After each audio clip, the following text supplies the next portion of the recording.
Lo que yo quisiera es, yo les voy a responder y en cualquier momento ustedes me preguntan y me interesa más el diálogo. Cuando acabe, agarras, puedes presionar acá.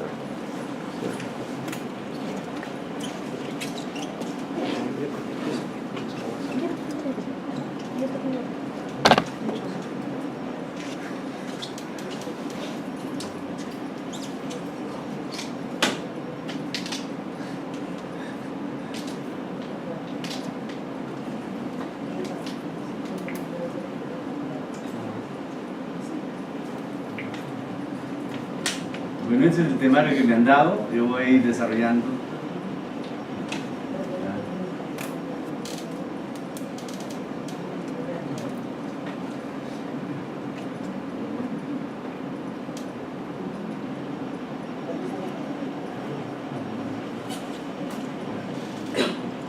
Bien, para ya empezar más sobre este marco, bueno, por otro lado también experiencia de trabajar en la comunidad terapéutica, bueno, estaba comentado con mi amigo de Perú Secundado pues de 10 años. Realmente yo trabajaba antes en lo que era volver a vivir, en sus mejores épocas, ¿no? Fui director médico, en ese tiempo volver a vivir adquirió pues una de las más grandes comunidades que puede haber pedido en el país. Pero después había una serie de dificultades y siempre hemos estado ahí colaborando. Yo les llama Maswell Jones, ¿no? Pues mismo, que también tiene un brazo, y también está apoyando a otras vitales, otras comunidades. Es decir, siempre el problema de las comunidades ha sido un tema que nos ha vinculado y está en contacto. Y en el Callao, bueno, pues hay varias comunidades, de todo tipo, ustedes conocen mejor que yo las comunidades y hemos estado supervisando para ver el funcionamiento. Y lo bueno es que dentro del movimiento de las comunidades terapéuticas, a lo que eran las comunidades clásicas anteriormente, ha habido cambios. Y eso es positivo. No es gratuito que la vez pasada, a raíz de los problemas que ocurrieron con las comunidades, donde hubo incendios, etcétera, no quiero mencionar más allá, el comercio sacó en el editorial que a nivel nacional en ese tiempo había 400 comunidades terapéuticas. Imagínense, 400 comunidades terapéuticas, 30 pacientes por comunidad, son 12.000 pacientes que problemas las religiones. Que el Estado no lo puede asumir, es una realidad. Entre el Arco Herrera, Valdizar, Noguchi, hablo y los hospitales de policía, etcétera, contra el seguro, cubrirían en el peor de los casos 400 camas. Frente a 12.000. Y lo terrible es que cada vez las adiciones están empezando más. Antes se tenía una edad, ahora vemos que están iniciándose el problema más antes. La vez pasada estaba en Chiclayo y hay una calle Balta, día viernes, hora de la tarde, niños con su chaterrón. Tenemos ya niños alcohólicos, es decir, generaciones que se van perdiendo. Y el inicio del consumo cada vez está empezando menos, 12 años, 13 años. Antes se pensaba que, por ejemplo, el consumo en los colegios era alcohol o tabaco, ahora no, pues marihuana. Entonces usted verá la carrera aditiva. Mientras más pronto empieza, mayor daño, porque el sistema nervioso central está en pleno proceso de estructuración. Entonces, cuando a los 19 años que se termina, se dedica al desarrollo de la personalidad, ya tenemos una brea interviniente que no le permite desarrollar adecuadamente. Entonces, son una serie de temas que más o menos dan marco a la serie de preocupación. Por eso el acercamiento a las comunidades es para que realmente, ustedes saben que el conocimiento tiene que ser compartido. ¿Por qué? Que en la medida que, por ejemplo, ustedes que trabajan conocen, posiblemente tienen mejores argumentos para el abordaje de las personas, porque eso se necesita. Y es más, ahora, por ejemplo, de los derechos del paciente cada vez se está avanzando, y ahora, por ejemplo, hay derechos de lo que significa el conocimiento informado. Hay necesidad, cuando el paciente ya pasa a su estado de fase aguda, yo tengo que decirle en detalle lo que significa su trastorno. En primer lugar, para que tome conciencia de enfermedad y conozca realmente las circunstancias de lo que está ocurriendo. Por ejemplo, último dato, ustedes saben que la cocaína es vasoconstrictora. Ustedes se imaginan un pelito que es un vaso, donde pasa un glóbulo rojo y que va llevando oxígeno, va llevando todo nutrientes al cerebro. ¿Cierto? Si eso se cierra, es como yo pongo acá, no circula sangre. ¿Cierto? Al final de cuentas, se establece que en el cerebro de la persona que consume cocaína hay lo que se llama microinfartos cerebrales. Y si es más consumo, esa área donde está todo en función, hay deterioro. Y lo último que se notaba, que me preocupaba, es de que realmente, ustedes saben que todo es así, a la parte que todos estos movimientos, está por inervación, también llega contenido de sangre, ¿cierto? Microvasos, lo que se está viendo que está afectando el área de la mácula, o sea, donde viene la irrigación sanguínea hacia el ojo. Y hay gente que ya no ve. Les dirán, no, miopía, no, señores, historia de consumo de cocaína ya le está afectando. O sea, el riesgo es que a la larga haya gente que tenga una ceguera. Tan igual que la gente que consume alcohol metílico. Cuando hay gente que consume alcohol, se vuelve ciego. Basta un nodo, chao. Entonces, esos son los temas que cada vez nos están preocupando. Y de alguna manera hay que avisar y informar bajo este conocimiento informado cuando uno tiene al paciente y se le informe en detalle su realidad y también a la familia lo que ocurre. Los últimos conceptos establecen, por ejemplo, que las pruebas de neuroimágenes, aparte que se hace una evaluación total del paciente, una prueba es una neuroimagen, una tomografía con resonancia magnética, una resonancia magnética con contraste y veo cómo está su cerebro de ingreso, ¿cierto? Al ingreso. Y al año, tenga que hacer una nueva evaluación para ver qué quedó del paciente. Esas son las evidencias en este momento que se establecen para ver cuál es la situación. Por eso yo reiteraba que al inicio ya está considerado como una enfermedad cerebral. Entonces, y el cerebro es lo más valioso que tiene el ser humano. Bien, vamos empezando el tema que a mí me han mencionado. Yo soy médico psiquiatra, entonces ustedes saben que la psiquiatría viene a ser una rama de la medicina que justamente ve el tratamiento de los trastornos mentales. Pero para yo saber ser psiquiatra, soy médico general, he hecho la especialización, también he hecho la subespecialización en adiciones, es decir, usted sabe que el médico, si se quiere, ahí nunca termina el estudio, cada vez más, y eso es bueno. Y ustedes también deben cultivar la lectura, eso es interesantísimo. No hay día que no haya cosas nuevas, y ustedes saben que el conocimiento está avanzando. Por ejemplo, en psicología se menciona que diariamente se producen 200 nuevos tests. Es imposible aprender todos esos nuevos tests, ¿no? Pero por lo menos hay tests que nos permiten evaluar un nivel determinado. Entonces, para yo hacer, tengo que saber en primer lugar todos los componentes de lo que es la medicina, toda la contextura del ser humano, pero también conocer psicología, que es el desarrollo normal de la persona, de sus diferentes etapas, desde que está en el vientre materno, en la gestación, primera infancia, segunda infancia, pubertad, adolescencia, adulto. Desarrollo normal. Es la psicología del desarrollo. Pero después viene la psicopatología, que viene a estudiar lo anormal que se desarrolla. Y lo anormal puede empezar desde que esté en el vientre materno. Por ejemplo, nosotros lanzamos una pregunta interesante. ¿Fue un embarazo deseado o no? Si fue un embarazo deseado, quiere decir que esa gestante tuvo el deseo de tener ese niño, la pareja estaba a su lado y finalmente todo ese desarrollo, porque antes se mencionaba que la vida afectiva del ser humano empezaba cuando el gobierno, no, la vida afectiva está desde que esté en el vientre materno. Si esa madre tuvo todo el calor afectivo de su pareja, de medio y soporte, interesante. Y lo que significa el apego que en la actualidad se está estudiando con mucha, digamos, demasiado interés, porque muchos de los trastornos se pueden empezar desde ese etapa. Y después ya veremos pues cómo va. Ustedes saben que los primeros 2 años de vida el cerebro se desarrolla en su máximo potencial. Y si no tiene los nutrientes necesarios, y si no tiene los nutrientes afectivos, ese desarrollo no es normal. Ya tenemos dificultades. Entonces, una serie de dificultades que se pueden presentar. Y durante los primeros años de vida, ¿no? Es decir, todo eso nos va dando matices de los dos tenemos trastornos, la psicopatología, hasta el trastorno que vamos a mencionar. Después de haber estudiado todo eso, viene el tratamiento. Lo que necesito yo para esa persona ayudarle que no tenga dificultades en eso. Por eso es que uno de los aspectos fundamentales para nosotros es justamente la entrevista. Si yo tengo un caso, lo tengo que entrevistar. Por ejemplo, acaba de llamarme el doctor Saavedra. Nosotros tenemos que evaluamos a los médicos que terminan. Por ejemplo, yo termino el curso de psiquiatría social y comunitaria. Verán que la nueva vertiente a la larga es psiquiatría social y comunitaria. Entonces, a los médicos que recién terminan, a los futuros psiquiatras, nosotros tomamos un examen. ¿Y en qué consiste el examen? El paciente llega 3 pacientes y a cada uno le damos una historia. El paciente el colega tiene 1 hora de hacer toda la historia, hacer la entrevista, hacer el examen mental, hacer la procesión diagnóstica, dar el tratamiento y el pronóstico. Sí, esa es la evaluación. Entonces ahí se ve quién es quién. Entonces todos sus conocimientos lo tiene que aplicar en ese momento. No, que ahí no va a consultar nada, señores, ya dice el momento.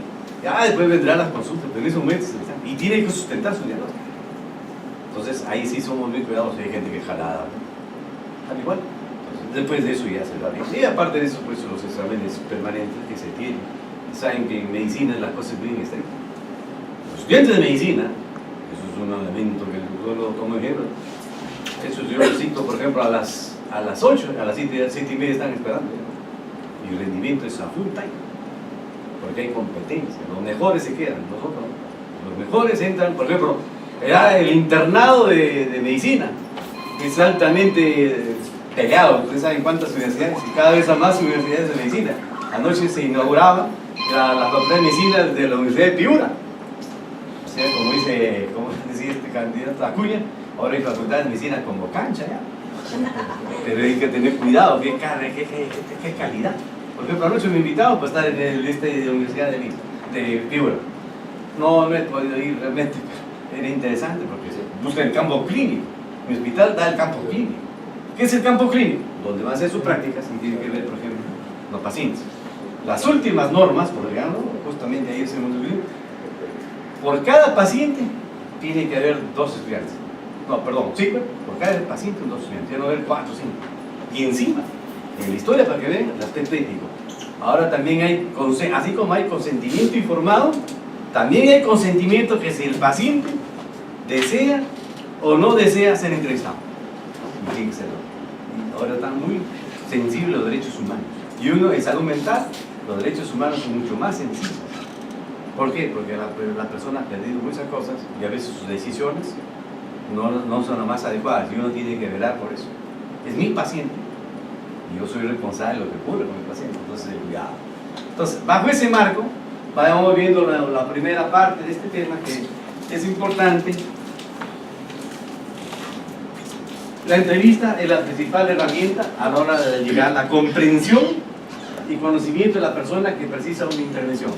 Yo tengo que conocer por qué vive, cuál es la razón, cuál es su demanda por el que asiste en ese nivel para yo poder iniciar la entrevista y posiblemente los criterios que va a seguir adelante.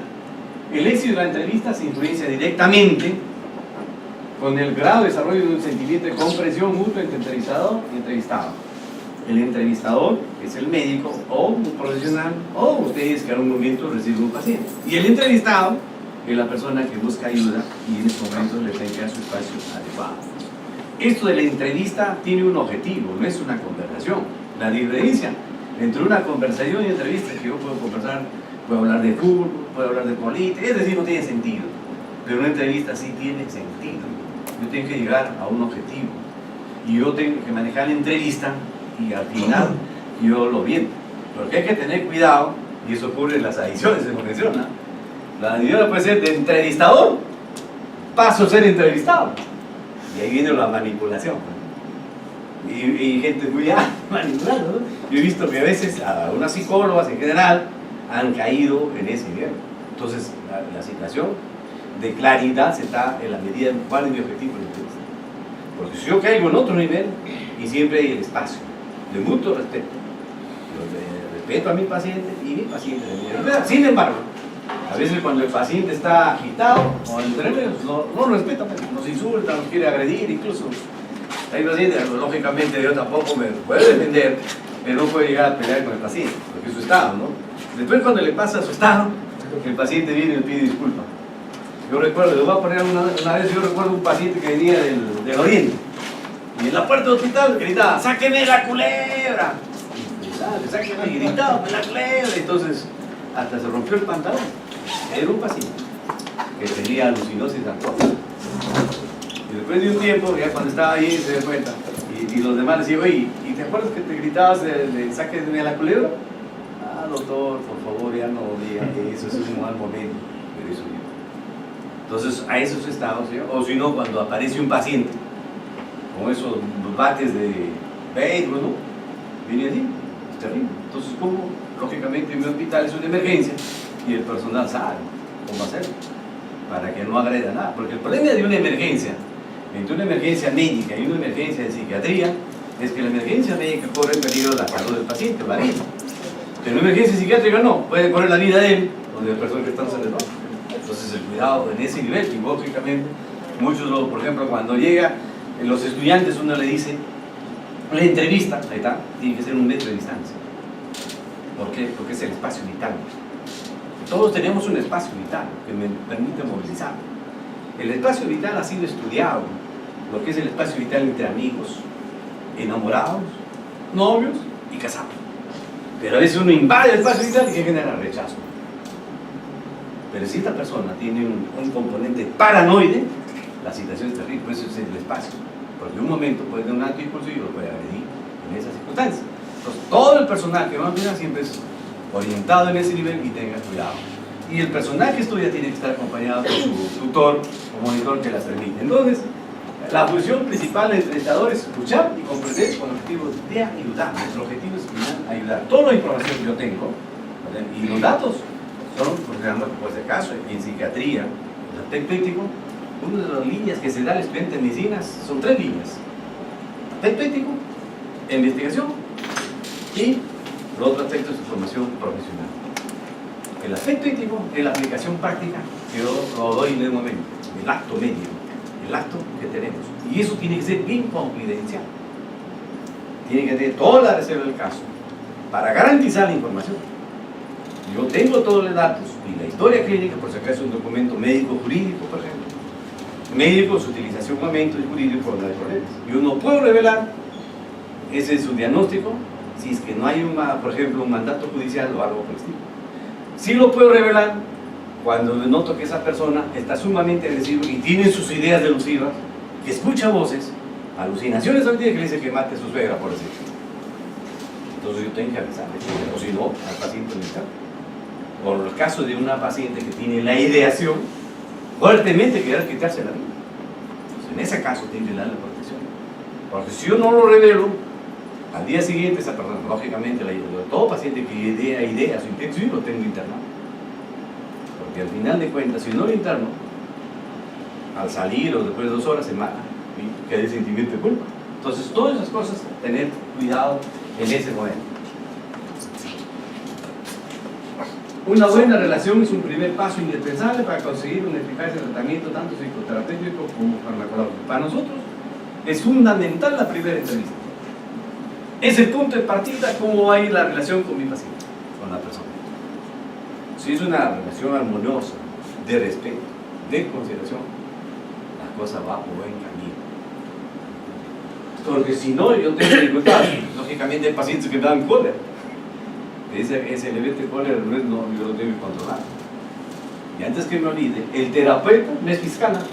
Yo no acuso, tú eres un sinvergüenza, a mí lo que estás haciendo es familia. No. Y menos juez.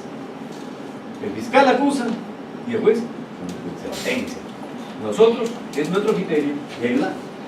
Esto solo se consigue mediante un buen contacto con el paciente. El contacto es directo. El contacto es directo a través de la vida. Uno de los elementos fundamentales es la vista. Yo no puedo entrevistar a un paciente si solo estoy escribiendo lo mismo. Porque una parte fundamental del examen es la observación. La observación. De cómo ingresa el paciente, cómo se siente el paciente, qué cambios hay en su gesto durante la entrevista. Si no, no logro entender. Cuanto más conocimiento se tenga de las enfermedades psiquiátricas, más datos relevantes se puede obtener de la utilidad diagnóstica y terapéutica. A medida que yo conozco más, yo exploro. Lógicamente, cuando uno tiene experiencia ya, yo voy directamente al texto. Pero eso no me anula entrevistar todo. En el caso de las ediciones, como muy bien al inicio mencionado, es mucho más delicado. Hasta la década del 70, ya tenemos años en esto, por primera vez, antes había pues los adictos químicamente puros, solamente en alcohólicos, solamente consumen marihuana o cocaína. Pero según iba avanzando, decíamos, pero este paciente está recibiendo tratamiento y tiene tanta recaída. Claro. 1, que no tome la medicación. 2, que no tiene la capacidad de autocontrol. O 3, realmente la familia no lo apoya. Sorpresa se fue dando que por primera vez en psiquiatría se habló de la dualidad o la comorbilidad. O sea, dos diagnósticos. Lo vamos a ver. Podría ser alcoholismo más depresión. Mucha gente, sobre todo mujeres, consumen alcohol, mujeres y empiezan en casa. Toman para olvidar. Y vieran casi todas las canciones, Corazón Cerrado, Boleros, Vals, todos, bailos, todos son de sentimientos de pérdidas. Que se fue, que te dejó. Es decir, hay una canción, La Borrachita también últimamente, pero entonces todos son canciones que subliminalmente invitan al consumo. Y en otro país tenemos una cultura alcohólica, pues, que vamos a ayudar, ¿no? Todo es alcohol. Hace frío, un calentito. Hace calor, una Elena, como ustedes se decían, ¿no? Y así por el estilo. Pierde la alianza, gana la alianza, es decir, todo bien. Eso es un alcohol. Y en la sierra se mide el éxito de una fiesta por cantidad de cajas de cerveza. Entonces dice, 2.000 cajas de cerveza, no, el próximo año tiene que ser 3.000. Y si encima llega alguien, un herido, un muerto, mejor, esa ha sido una buena fiesta. Esas son las situaciones que se dan. Entonces, esos son aspectos que me permiten, lógicamente, cuando más conocimientos yo lo tengo, me ayudarían para yo, en ese sentido, tener una idea más certera de lo que ocurre. La entrevista es fundamental. Durante la entrevista no atender únicamente lo que el sujeto nos relata, sino también tener en cuenta toda la transmisión a través de la conducta no verbal. Ustedes saben que nosotros el lenguaje es verbal, con lo que estoy haciendo, ¿no? Pero el no verbal son los gestos, ¿cierto? Y a veces se dice que un gesto vale más que 1.000 palabras. Por ejemplo, si yo tengo un paciente ahí y yo hago esto, ¿qué es un gesto? Estoy marcando distancia. El paciente, ¿cómo lo toma? Con una actitud de querer alejarme de él. Por eso es que los consultorios tienen su propia disposición, tienen su manera de ese nivel, porque si yo hago un gesto, pues es de rechazo. Hay diferencia, por ejemplo, lo que ocurría que yo veía en el Callao, ustedes saben que en el Callao, aparte de sus problemas, hay pacientes con TBC multidrogoresistente y una población de alto riesgo. En caer con el entrenador de TBC multidrogoresistente, o ahí, TBC extremadamente resistente, dice que no tiene opción de salvarse. Callao y La Victoria. En La Victoria hay un cerro que dice que el cerro que tose, ese cerro Sancoso. ¿Quién? Porque para esos pacientitos, para que sigan tratamiento, tiene que ser evaluación psiquiátrica. Porque los mismos medicamentos que reciben para todo eso son 11 o 12 pastillas diarias, ¿sabes? Por 6 meses. Es terrible. Entonces el pobre pacientito viene con su mascarilla de protección y me daba mucha pena que el consultorio así y se ponía en contra de la pared. Porque ellos están, y mientras más distantes están, mejor para el contacto. Les dan pena. Son adolescentes, es decir, da mucha pena. Y cuando uno se encuentra, realmente uno lo vive, la situación que tiene por los pacientes, por la vida que están llevando. Y como ya no tiene emoción, a veces se dedican más a consumir hasta que finalmente mueren. Y hay grandes opciones de pérdida. Entonces ahí hay que tener en cuenta el lenguaje no verbal que uno puede establecer.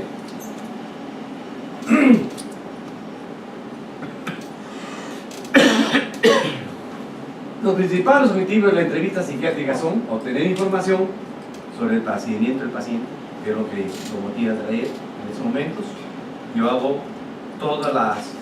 lo que me da información y lo voy traduciendo a qué trastorno está obedeciendo. Estudiar actitudes y los sentimientos del paciente ante la enfermedad. Hay pacientes, en caso de adicciones, lo voy a enfocar acá. En primer lugar, que no tienen conciencia de enfermedad. Ustedes posiblemente nos hablar con los criterios de Prochaska y Clemente sobre la motivación, donde dice, por ejemplo, la primera base, la base precontemplativa, el paciente dice, eso es un problema que yo lo voy a resolver. Yo voy a decir cuándo voy a dejar de consumir, y eso no es verdad. Pues viene la fase contemplativa, donde el paciente duda, ¿entro o no entra al tratamiento? Después viene la acción, el paciente decide entrar al tratamiento.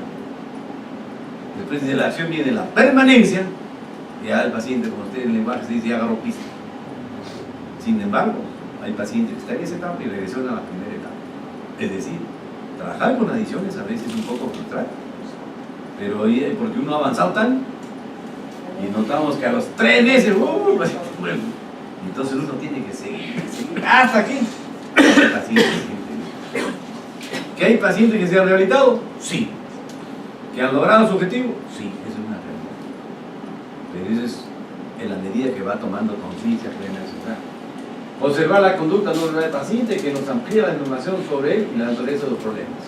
Observar el tipo de relaciones interpersonales que maneja el paciente y estudiar lo que de qué forma se han alterado debido a la transformación. Fíjense, ¿por qué la observación? Por decir la observación, vamos a ver su primera parte, cómo el paciente ingresa. Hay pacientes que ingresan sacando pecho, ¿no? Conducta desafiando. Un paciente de mañana ingresa dueño del mundo. Y si encima consume, doblemente dueño del mundo. Este es en el cerro, en la cúspide, ¿no? Se prende, esa es la observación. En cambio, un paciente que está ahí, como si hubiera una carga de espalda, paciente con depresión. Otro paciente que ingresa tenso, ¿no? Paciente con ansiedad. Otro paciente que tenía así, paciente psicótico. Es decir, se va viendo. Ustedes saben, Darwin, que estudió el origen de las especies, fíjense, ¿cuántos años? Darwin observó cuando llegaban las comunidades de acá de Sudamérica, notaba que había los nativos, había un grupo que no se integraba al grupo en general, los pequeños se aislaban. Y él los llamó los de cara larga. Y la primera descripción que dio Darwin de la depresión eran los cara larga. ¿Por qué? Porque las comisuras radiales caían y la hormiga que se ponga se acentuaba más. Era la primera de Darwin que daba la información sobre el paciente que tenía un componente depresivo. Yo les preguntaría, en la cara, es nuestra, todos nos observamos la cara, ¿cierto? Aparte de otra gente, de otras cosas, pero lo principal es la cara. En mi cara, ¿cuál es más expresiva? ¿En mi cara superior o inferior? A ver. En mi cara superior es de acá, y en mi cara inferior de abajo. Lo más expresivo es en mi cara superior. ¿Por qué? Porque está en la mirada. Hay todo un trabajo sobre las miradas. Hay un trabajo que yo leía cuando estudiaba sobre atracción sexual, a través de la mirada. Entonces esta fisióloga decía que cuando yo despierto cierta atracción o simpatía a una persona, la pupila se dilataba. Se dice negrita de la pupila, ¿no? Que se llama midriasis cuando se dilata. Y cuando había rechazo, se producía miosis. Entonces, esa situación, y tenía su explicación fisiológica. La mirada, hay miradas de ayuda, hay miradas de desafiante, hay miradas furtivas, es decir, y hay miradas que dicen, lo desnuda hasta las libidinosas, lo desnuda con la mirada. Es decir, la mirada es muy expresivo en ese nivel. Por eso es que nosotros observamos su mirada, todos sus gestos que vive la persona en ese momento. Entonces, el otro aspecto, por ejemplo, relaciones interpersonales. Cuando viene con la familia, la lógica es que los dos se sienten juntos, pero a veces dejan una silla, lo que se llama la silla vacía. Es decir, que ya la demostración práctica están distanciados. Y cuando hay terapia de familia, ingresa toda la familia, un bloque se sienta ahí y otro bloque al otro lado. Es decir, que esa familia está dividida y hay alianzas, un grupo con el paciente adicto y otro grupo que lo rechaza. Entonces, todo eso uno va observando. Entonces, de esa manera, yo establezco ya ciertas relaciones interpersonales que se están dando. Doctor, disculpe, ¿qué pasa cuando la persona se para al costado? O sea, te habla pero no te miras. Es una actitud evasiva. No quiere participar en la terapia y lo hace como una forma de rechazo. Pero uno tampoco puede ser una actitud también de provocación. Cuando la situación es muy marcada, uno le llama la atención, muy adecuada. Pero si es la persona, o sea, se contradice, o sea, porque es ella la que pide ayuda, pero sin embargo está así. Claro, lo que pasa es que esa ayuda no es a plenitud, que hay que tener cuidado también lo que es la motivación prestada. La motivación prestada, yo voy a la consulta porque mis padres me están pidiendo, si no, no iría. Y la motivación prestada es cuando yo voy a la consulta siempre y cuando tú me compras algo. Entonces todo eso uno lo relaciona. Pero en esta primera parte del examen lo observe de esa parte, pero eso no es determinante también.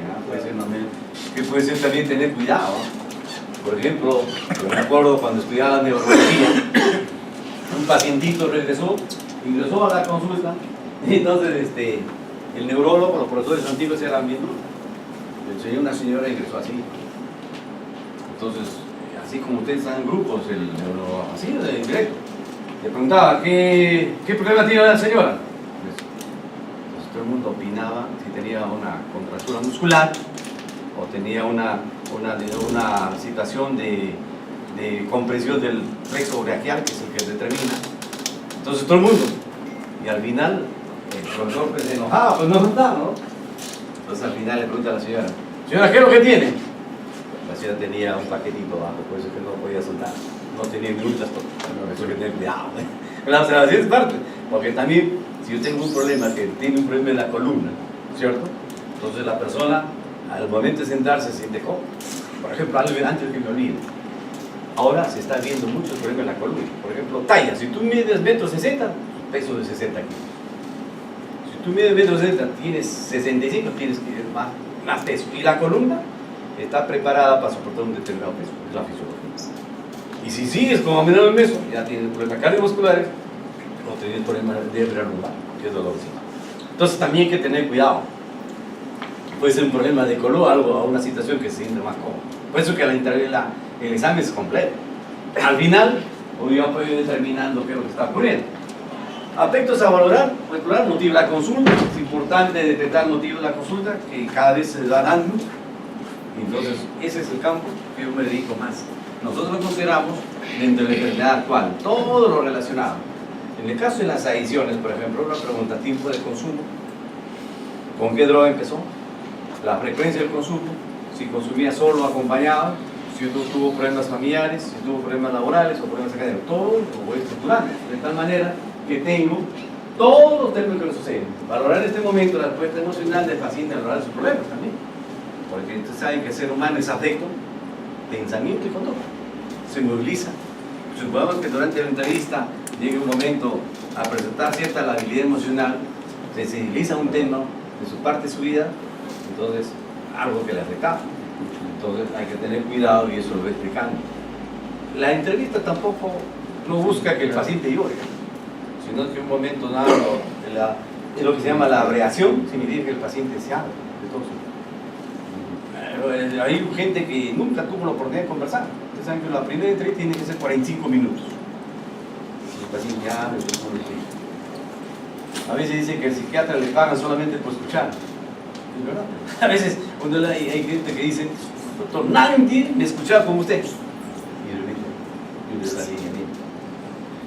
Porque en el lenguaje, en la entrevista, quien juega un rol protagónico es también el que sabe escuchar. Yo no voy a decir, usted consume, ya le doy diagnóstico. No, tengo que escuchar. Porque cada persona es diferente. Puede ser la misma sustancia, pero el efecto en la persona es distinto. Por su misma personalidad. Ustedes saben que nunca se olviden, en el problema de la droga tenemos el agente de la droga, el huésped de la persona y el ambiente. El huésped, o sea, la persona, tiene todo su contexto de desarrollo histórico, de su personalidad, entonces tienen que entender todas esas vivencias que le ha dado motivo. Entonces, es importante no focalizar la entrevista automáticamente en el problema inicial, sino yo tengo que desarrollar. Mientras más información tengo, es mejor. Porque también la primera entrevista no puedo terminar todo, ¿eh? Hay algunos puntos que me quedan pendientes o que la persona no se acordó. Y finalmente, en la otra entrevista, ya la persona me da los datos mejores y lo tienen en ese nivel. Ahí está la historia actual de la enfermedad. Lo que me interesa se refiere a la organización cronológica de la aparición de signos y síntomas, su evolución, respuesta a las intervenciones terapéuticas previas asociadas a situaciones vitales que agravan la libre centralidad. Signos, por si acaso, de signos lo que yo observo. Signos. El aspecto objetivo. Síntomas es la que la persona menciona. Por eso es que yo empiezo la historia, ya tengo signos y síntomas. Después de signos y síntomas establezco lo que significan los síntomas. Pero como después de síntomas ya llego pues a un trastorno. Eso vamos a ir viendo para que estén entendiendo. Por eso es que digo, los signos es lo que yo veo. Observación. Síntomas, lo que el paciente te refiere. Y ahí está pues que cada uno va explorando a la medida. Es importante, de acuerdo al estado mental del paciente, considerar la confiabilidad de la información entregada. Nosotros la entrevista, ¿verdad?, se hace al paciente, pero también es fundamental la opinión de la familia. ¿Por qué? Porque ustedes recordarán que el paciente que consume drogas minimiza. Si consume 30, dice que consumió 3. Dicen de verdad. Entonces, jamás uno va a confiar en eso. Por lo tanto, yo pido la información de la familia, cómo lo ve. Porque él aparentemente, en ese momento, minimiza para la opción de no ser internado, o si que si está internado, su tiempo de estadía. Ustedes conocen mejor que yo, cuando el paciente llega, dice, doctor, no sé por qué estoy acá. Se han equivocado conmigo, doctor. Yo tengo una empresa, tenía negocios que... Es decir, te habla maravillas. Entonces, para aparentar, es una manipulación. Es decir, bueno, el doctor lo voy a impresionar para que me dé ya mi salida. Si el internamiento es 6 meses, el internamiento es 1 mes. Entonces, hay que tener cuidado, jamás se cree a un paciente. Entonces, una versión me da él, la otra versión. Entonces, yo saco conclusiones de esa reunión que retré. A veces es inversa también, te dicen, A ver, sí, me quiero quedar. Al día siguiente están viendo cómo fugarse. eso es verdad. Esa es la manipulación. Por ejemplo, yo recuerdo tantas anécdotas, me acuerdo una vez un paciente ingresó. ¿Saben que el ingreso a los hospitales es voluntario? El ingreso a los comunidades mayormente no es voluntario. Usted sabe, tiene que ver pues, su medida cautelar o a uno al nivel que le permita el ingreso. Ustedes saben que una familia con un paciente estando esto es lamentable, la familia no sabe qué hacer. Si todos los días, por ejemplo, una vez ingresó un paciente, ingresó la mañana, acá todo arreglo, y al empezar a andar las tareas, ya marcó un paso atrás. Entonces, 9 de la tarde, porque el balizán puede ingresar y el paciente sí sabe. Por eso es que trabaja mucho en motivación. Entonces, en un momento dado dijo no, tenía 30 años, soy un hombre hecho y derecho, yo decido sobrevivir. Entonces, yo salgo y le... Cuando vino la señora con su esposo, el señor les decía, lo que ustedes digan el día de hoy y hagan es punto clave para que su paciente les diera tratamiento o no.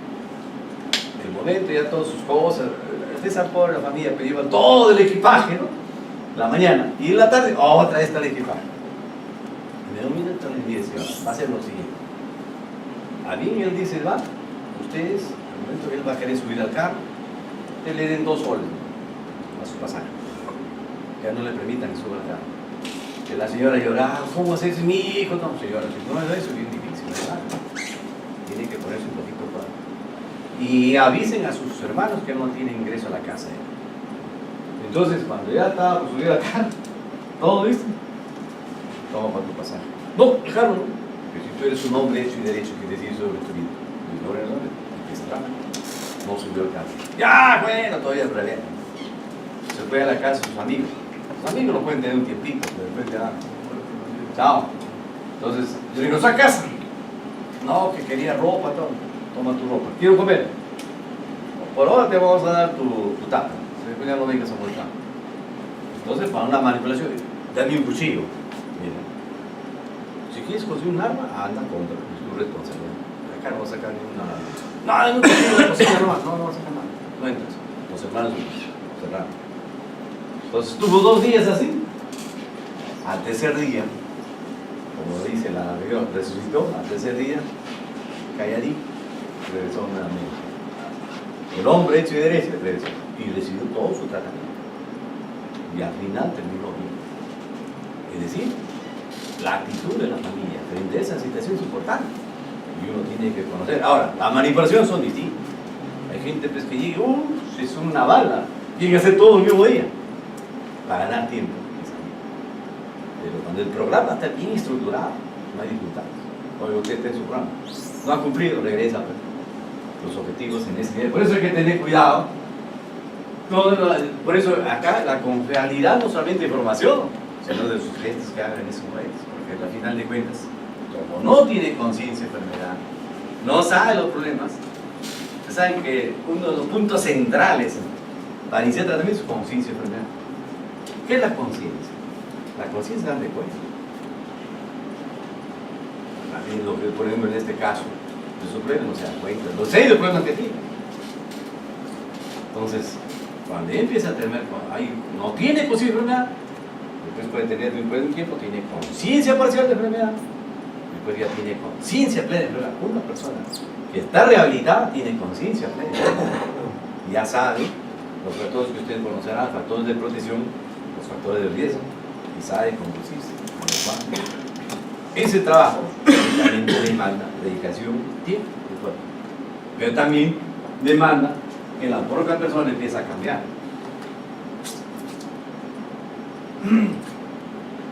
También es importante, recuento los episodios de enfermedades mentales previas, anteriores, que significan los antecedentes. Los antecedentes, por eso cuando yo decía todas las etapas de su vida es importante, todos los antecedentes. Para yo tener una idea cabal frente a qué persona estoy. Si tenía un problema, si sumamos que siendo pequeño tuvo una fiebre elevada y tuvo convulsiones, que no fue tratado, hay daño de inicio del sistema nervioso central. Si un momento tuvo una caída, un traumatismo craniano, pérdida de conocimiento y no fue tratado, daño orgánico cerebral. Y si encima convulsionaba, las cosas se van a complicar. Es decir, todos esos datos de la historia de vida son importantes, que nos facilitan para enfermedades mentales previas, aunque no fueron normalmente diagnosticados, tratamiento indicado, la eficacia y la adherencia a ellos. Importante la razón de abandono, también tratamiento, si en algún momento tuvo ya tratamientos anteriores en adicciones. Hay gente que tiene varios momentos de historia de consumo. Entonces hay necesidad para ver por qué.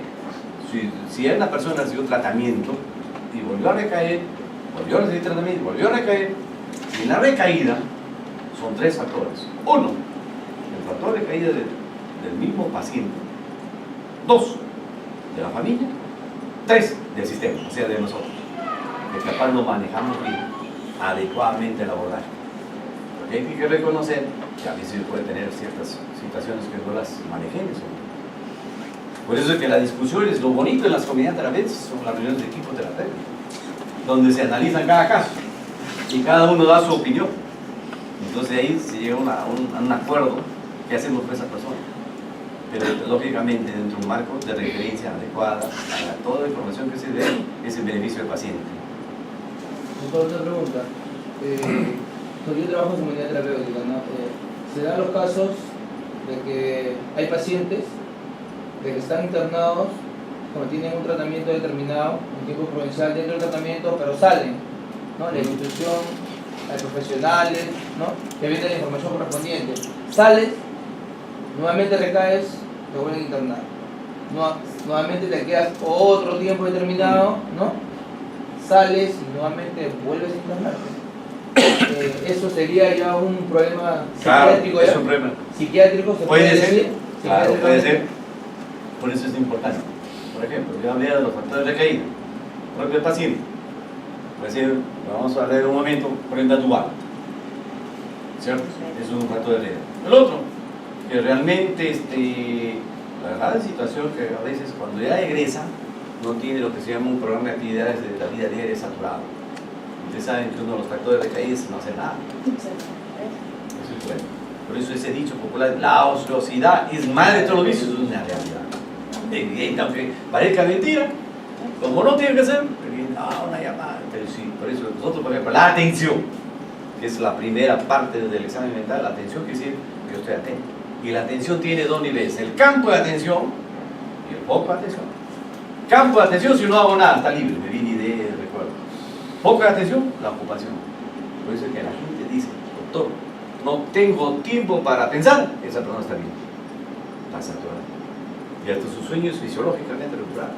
Por eso que a la persona, un programa de la vida diaria bien estructurado, le facilita. Es importante. Ahora, tú me dices, por ejemplo, si recaen frecuentemente, ahí se tiene que revalorizar. Por eso hay tratamientos, hay un programa para evitar las recaídas. Es un programa más estructurado a las recaídas, pero tiene que evaluar por qué fue el factor recaída. Porque si yo los incluyo a la misma gente, supongamos que todos somos adictos y de acá hay unos cuantos que hemos recaído, ellos tienen que tener un programa diferenciado. Los duales también tienen que tener un programa diferenciado.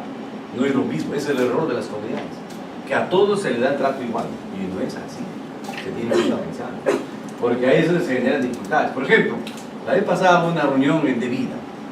¿Por qué de vida? Que es la que entidad por parte del Estado que está evaluando cómo anda el manejo de las adicciones. Uno de los temas centrales que se ha discutido, que yo lo planteaba, es la evaluación de los programas de tratamiento. Si los programas de tratamiento realmente están dando resultados o no. es una realidad. Si no están de resultado, tenemos que replantearlo y ver cuál es el modelo de tratamiento que mejor resultado nos dará. Porque los modelos se van adecuando. Un modelo de tratamiento para pacientes que por primera vez ingresen, ¿cierto? Con todas sus etapas. Un modelo de tratamiento a la persona que tiene doble diagnóstico. Un modelo de tratamiento que es cercano a que tiene recaídas frecuentes. Algo está ocurriendo.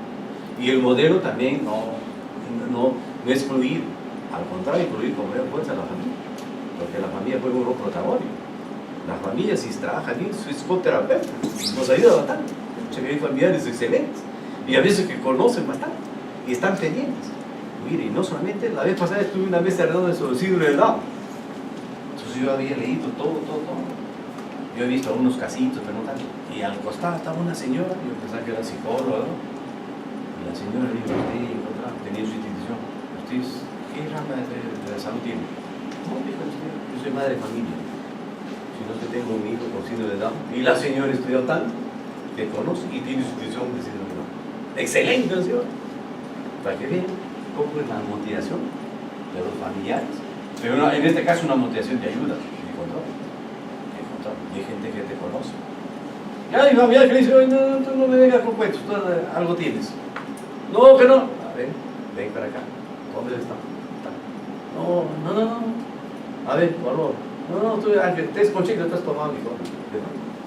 Entonces, esos familiares están pendientes y hay familiares que están ya también muy en extremo, pero son elementos que nos ayudan. Historias de uso y abuso de drogas, ahí está, nos interesa.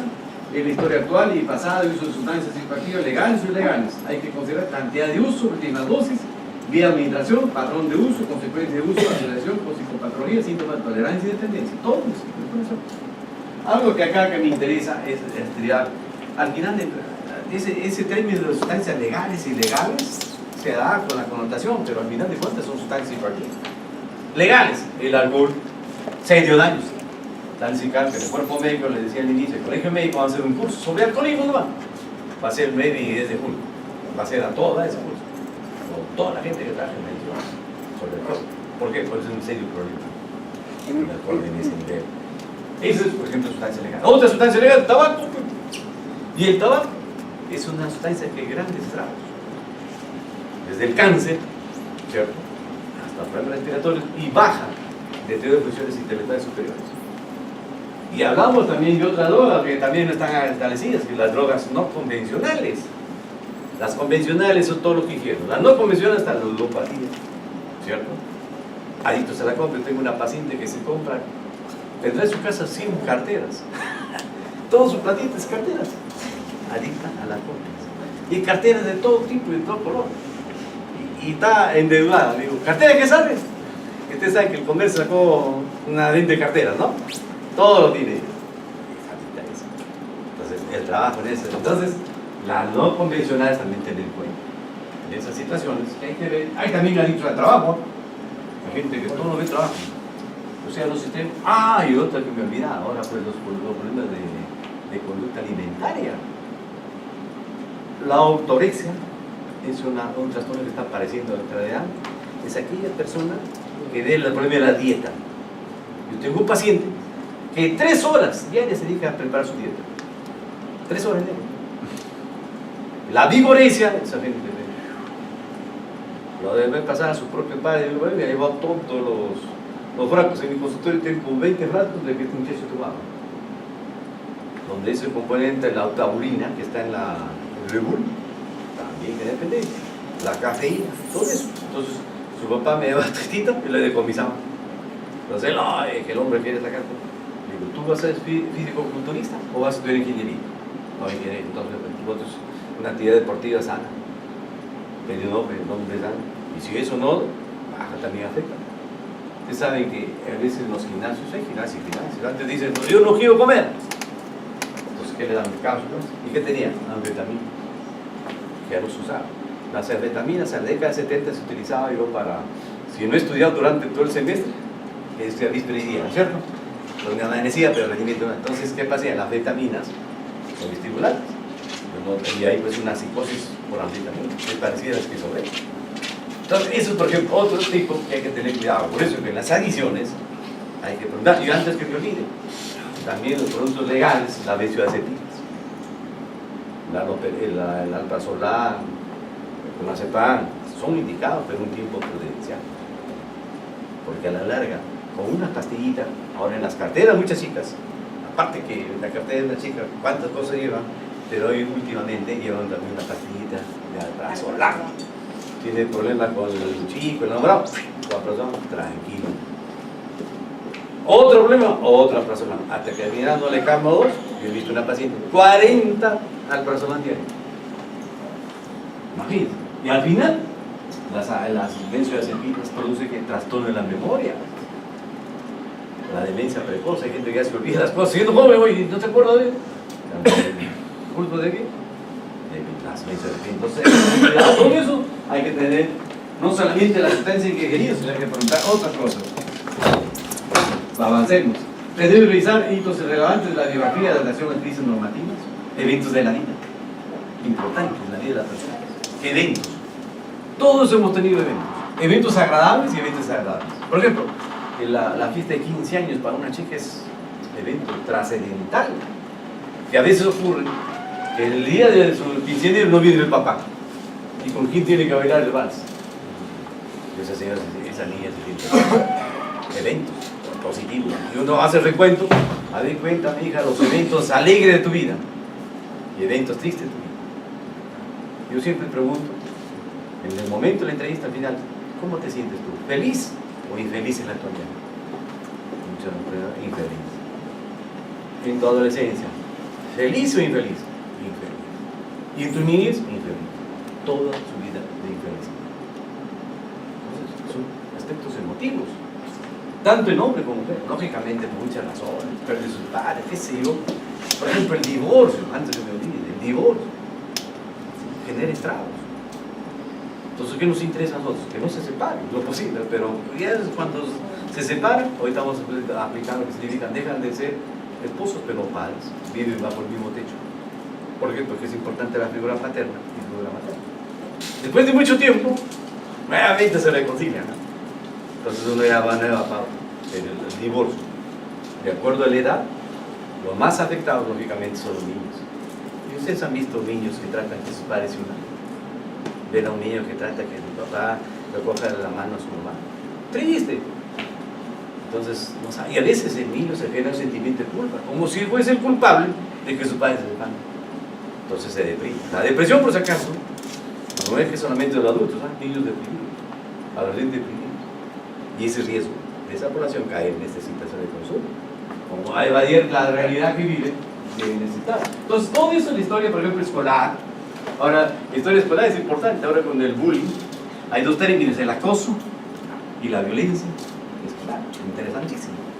La vez pasada, recién presentaron un trabajo un trabajo que se está haciendo en otros países, donde, por ejemplo, la participación activa de los padres de familia en la educación de sus hijos. Entonces, hay dos riesgos en ese estado. Debe conocer el nivel de competencia actual y pasar a los roles sociales y familiares. El rol. Si realmente el padre cumple su rol. Porque hay padres que solamente dan la pensión, o sea, efectivo. A nosotros nos interesa no un padre efectivo, que dé la medida, sino afectivo. Y eso hay que recordar. Y a veces también por el lado de la madre. Ahora, el problema de la violencia, antes el gran porcentaje de los padres hacia las madres, ¿no? O sea, de hombre, ahora también he notado que hay de mujeres, o sea, de madres ahí. Y es triste ver el caso de un señor, por ejemplo, que viene, ya no le permiten que ingrese al dormitorio. Ya tienes que dormir en los sofás, dice, ¿verdad? Yo presumo. Pero todo yo he trabajado, todo, siempre llega un momento. Entonces yo necesitaba a la señora para tratar de organizar, la señora no viene. Entonces ya prácticamente también viene el maltrato por ambos lados, pero lógicamente es mayor de hombres hacia mujeres en este caso. Y diariamente en mi hospital, miren, de casos nuevos diarios, yo tengo 2 casos nuevos, uno o los 2 son de violencia familiar que lo manden al juez. Es decir, la violencia está creciendo cada vez más. Y si los padres están en ese nivel, ¿qué opciones tendríamos con los hijos? Difícil. Otro actor, la historia colorada que les he mencionado, su rendimiento académico, todo es importantísimo. Todos los datos son importantes. Debe conocerse el nivel de competencia actual, igual les mencioné, el rol. Seguimos, por ejemplo, historia laboral. importante. ¿Cómo está trabajando? Su rendimiento, cómo se va con su primer trabajo. Cuando había una crítica, todo, ¿qué opción tenía? Entonces, ¿por qué a una persona trabajaba poco tiempo y después sí, no, algo está pasando? Entonces, esos datos son importantes.